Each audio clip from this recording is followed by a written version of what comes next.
Hey y'all, it's Aunt Pam again.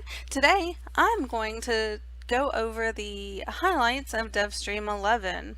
There was a lot talked about and shown, so let's get started. There was some super secret TennoCon stuff hinted at, but I guess we just have to wait impatiently to see what that is. I don't know about you, but I can't wait. I'm excited. We did find out that the interface changes will come with the release of Sacrifice. I've got my suspicions on Sacrifice, but I don't know, maybe I'll make a speculation video about it. We'll see.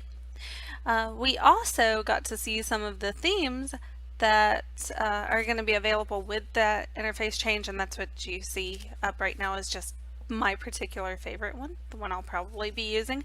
Big surprise, it's purple. The Warframe used on the logo screen won't have many, if any, options for the color variations. This is just to ensure that the text can be read, which makes sense. So unfortunately, you're not going to be able to make it look like your Warframe, but it can still be, hopefully it can still be the same type. That I'm not clear on. Now for our dojos, we got to see a couple of new things. We saw the new lighting put in effect. This is going to add a whole new and awesome level of customization well, quite frankly, I can only imagine how awesome the robots that some of these clans build is going to look. I can only imagine. Another nice goodie that's coming with that is that you're going to have something that'll work like the imprints for Kvetts and Kubrows. If your clan builds, for an example, one of these awesome robots, you'll be able to take a snapshot and share it with others, or possibly sell it for platinum. No judgment. Not only that, but a new room is being added. Clans will have the ability to build their own obstacle courses. These courses can include insta-kill panels and lasers, disappearing panels, and dummies that you have to kill to pass. I wonder how much more there is. I'm sure that's not all. I don't know. I'm excited.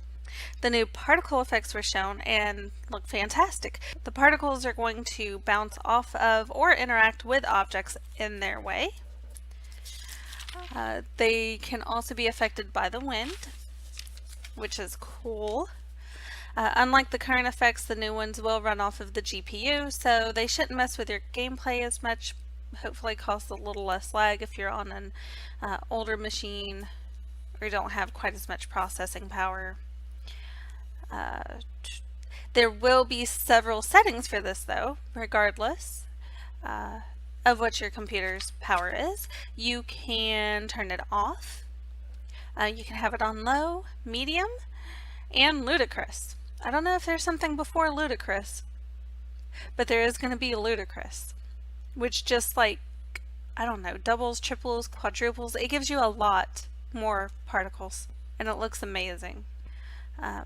It's possible that we're going to see this in game next week. They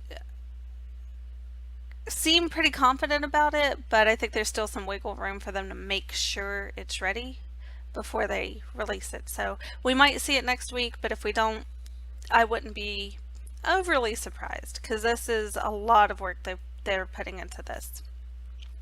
Right, Melee has quite a few changes coming as well, though the rollout is going to be slow, and I think some of it's already been released.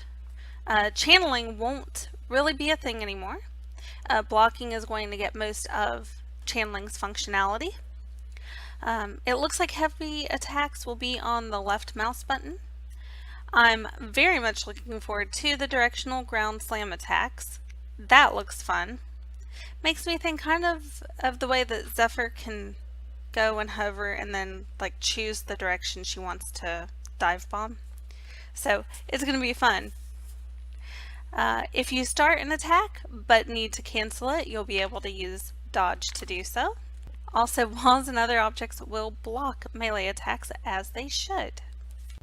The Nidus Deluxe skin was a huge hit. It looks great, though honestly, I'm a little confused by how it works. See, the higher stacks of infestation that you get, it will cause him to start growing metal armor. Now, maybe it's just me, but that doesn't really seem to fit with what Nidus is. To me, it would make more sense if infestation crept out of cracks in the armor and grew over it and maybe made the shape that they went for with this. Again, the art's fantastic. I just don't understand the metal growing on it. Though honestly, I suppose the deluxe skins have been kind of a reimagining of it, and maybe that's part of it from the artist's perspective. Still, the art is great. It's beautiful. The dude is a fantastic artist. And I do really want to see what those extra arms, the ones that are strapped to his chest, I want to see what those do, if they do anything. I'm really hoping that the fingers wiggle or something. Alright, Korra is going to see another rework.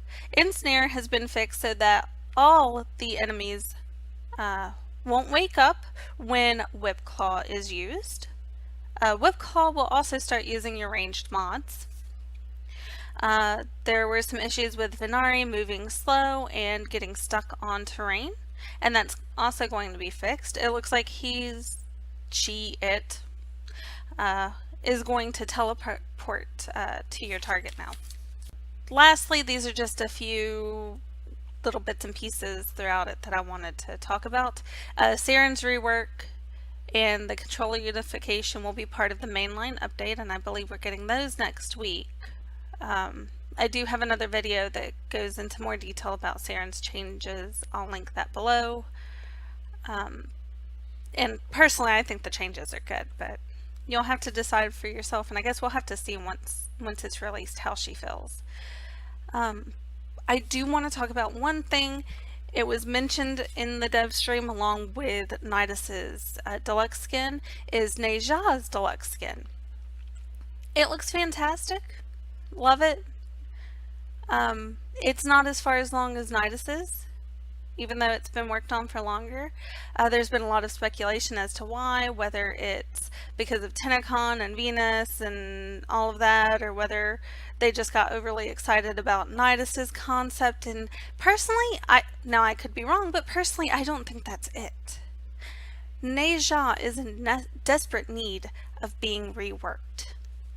He is the least, or one of the least popular frames currently, because his gameplay isn't quite there. It's not quite where it needs to be.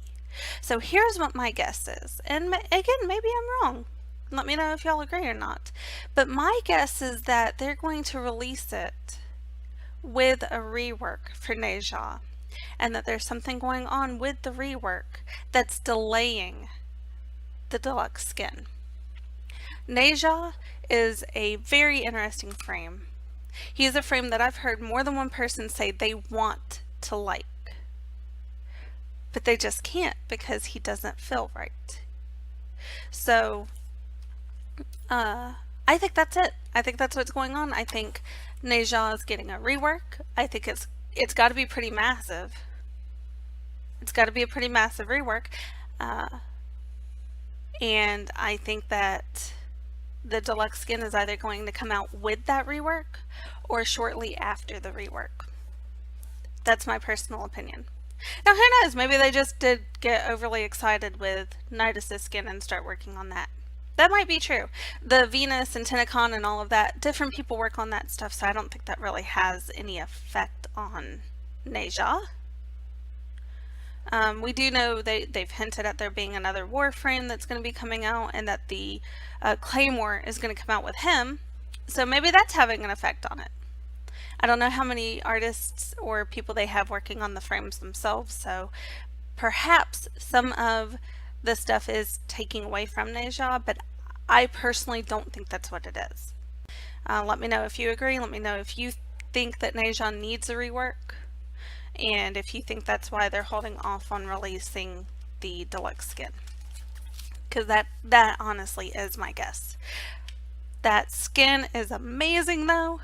Can't wait to see it out. He looks very good.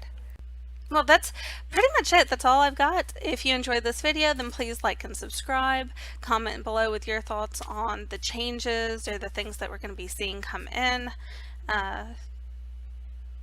Also, don't forget to check out my other videos as well. As I said before, I'll include a link to the serum video below so you can check that out, as well as a bunch of other links for places where you can follow me or hang out with me. And my Patreon link will be down there as well if you would like to help support the channel. Any help is appreciated. Anyway, thank y'all for listening, and I hope y'all have a great night or day or whatever it is where you are. Bye!